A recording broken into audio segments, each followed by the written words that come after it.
Atomic structure में। देखो, atom के स्ट्रक्चर को समझने का मतलब होता है ये जानना कि एटम आखिर एक सिंगल पार्टिकल है कि उसमें और भी छोटे छोटे और पार्टिकल्स पाए जाते हैं। अगर छोटे छोटे पार्टिकल्स पाए जाते हैं तो किसकी पोजीशन क्या है, किस तरीके से वो डिस्ट्रीब्यूटेड हैं, किस तरीके से वो बिखरे हुए। किसी एटम के स्ट्रक्चर को जानने का मतलब ये होता है। तो आपको क्या जानना है कि उसके जो छोटे छोटे पार्टिकल्स हैं, अगर हम कहें इलेक्ट्रॉन, प्रोटॉन, न्यूट्रॉन और जो भी पार्टिकल्स हैं, वो किस तरीके से बिखरे हुए हैं उस एटम के अंदर, हमें ये जानने की कोशिश करनी है। तो इस कोशिश में जो सबसे पहला नाम लिया जाता है वो लिया जाता है किसका? थॉमसन का। थॉमसन के हिसाब से एटम का जो स्ट्रक्चर होता है वो कुछ इस तरीके से होता है। थॉमसन कहते हैं कि एटॉमिक स्ट्रक्चर में कुछ इस तरीके से होगा कि पॉजिटिव चार्ज जो होगा वो पूरे एटम पर इक्वली डिस्ट्रीब्यूटेड होगा। ठीक है, कुछ तरबूज के जैसे, तरबूज में लाल हिस्सा होता है जो पूरे में डिस्ट्रीब्यूट होता है, और तरबूज में जो बीज होते हैं वो एक जगह पर नहीं होते, पूरे में बिखरे होते हैं। उसी तरीके से नेगेटिव चार्ज होगा। ठीक है, ये किसका कहना है? थॉमसन का। तो थॉमसन के एटॉमिक स्ट्रक्चर के हिसाब से ये कहानी होगी कि पॉजिटिव और नेगेटिव चार्ज पूरे के पूरे एटम में इक्वली डिस्ट्रीब्यूटेड होते हैं और दोनों की मात्रा भी इक्वल होती है। जितना प्लस होता है उतना ही माइनस होता है। इसी वजह से एटम इलेक्ट्रिकली न्यूट्रल होता है। तो क्वेश्चन पूछा जाता है वो कौन से साइंटिस्ट हैं जिन्होंने सबसे पहले ये बताया कि एटम इलेक्ट्रिकली न्यूट्रल है? तो वो कौन है?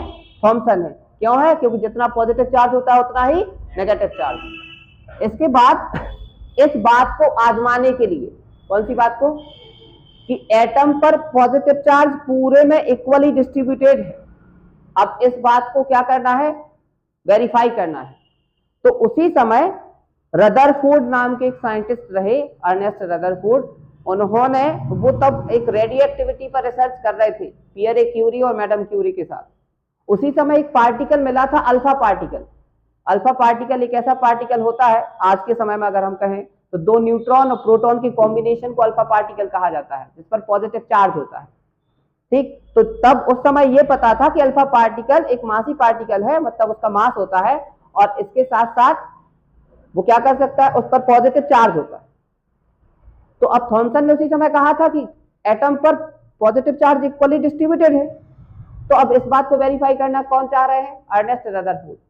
अब रदरफोर्ड के पास तो समय था नहीं, क्योंकि रेडियो एक्टिविटी पर रिसर्च चल रही थी।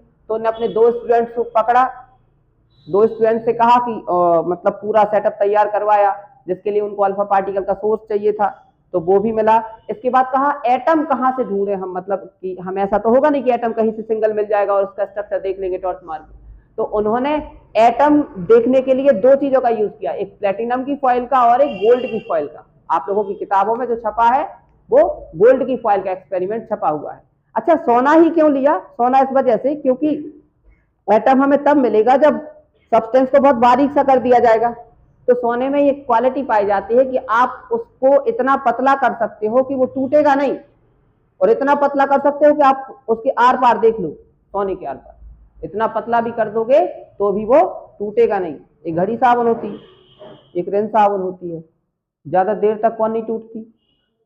घड़ी नहीं टूटती? बहुत बढ़िया, रिन नहीं टूटती है ना?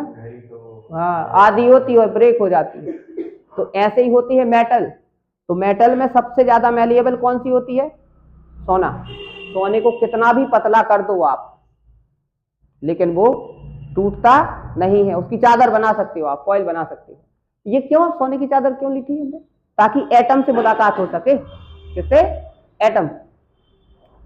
तो एटम से मुलाकात करनी है, इस वजह से करनी है क्योंकि हमें थॉमसन की बात को वेरीफाई करना है। थॉमसन कह रहे थे कि जो पॉजिटिव चार्ज होता है पूरी की पूरी एटम पर इक्वली डिस्ट्रीब्यूटेड होता है।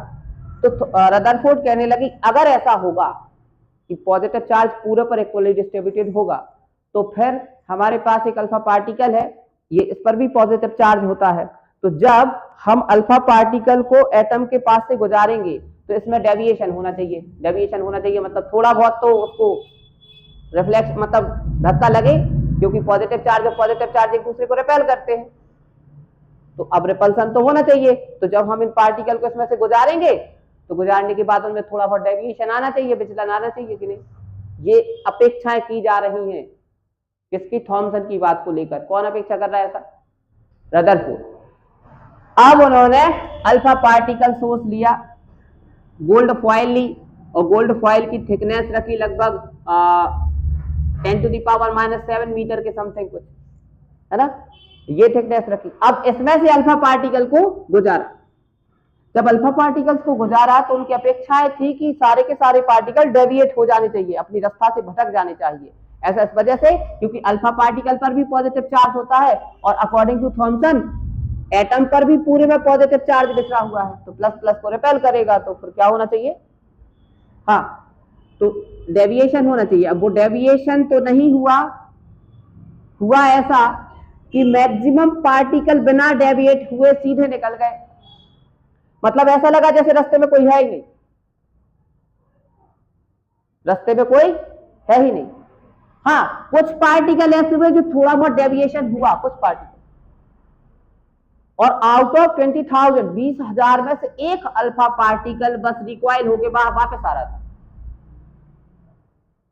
थॉमसन का पूरा स्ट्रक्चर ध्वस्त कर दिया गया।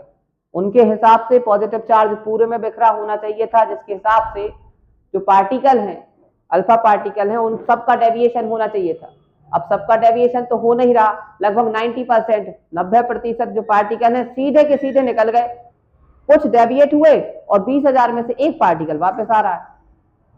तो थॉमसन ने वहां कहा, अब थॉमसन क्या कहते हैं, अब तो कौन कहेगा, रदरफोर्ड ने कहा वहां कि भाई साहब थॉमसन, आप जो कह रहे हो पूरे में बिखरा हुआ है पॉजिटिव चार्ज, वो पूरे में ना बिखर कर एक पॉइंट पर कंसंट्रेटेड है, छोटे से पॉइंट पर। उस समय क्रिकेट बहुत चलता था इंग्लैंड की वजह से, तो उन्होंने कहा कि जितना क्रिकेट का मैदान होता है और क्रिकेट की बॉल होती है, तो क्रिकेट का मैदान अगर पूरा एटम है तो वो बॉल है पॉजिटिव चार्ज, न्यूक्लियर जिसको नाम दिया उन्होंने, या न्यूक्लियस जिसको आप कह सकते हैं, कि क्रिकेट की मैदान हो गया पूरा एटम, और वो क्रिकेट की बॉल जो हो गई वो क्या हो गई, न्यूक्लियस हो गई। तो इस तरीके से ये न्यूक्लियस की खोज का जो क्रेडिट है वो किसको दिया जाता है, रदरफोर्ड को दिया जाता है। तो आउटकम क्या निकले कि भाई साहब मैक्सिमम तो आपका एटम खाली है जहां पर पॉजिटिव चार्ज नहीं है, इसी वजह से वो डेविएशन नहीं हो रहा, सीधे निकलते जा रहे हैं।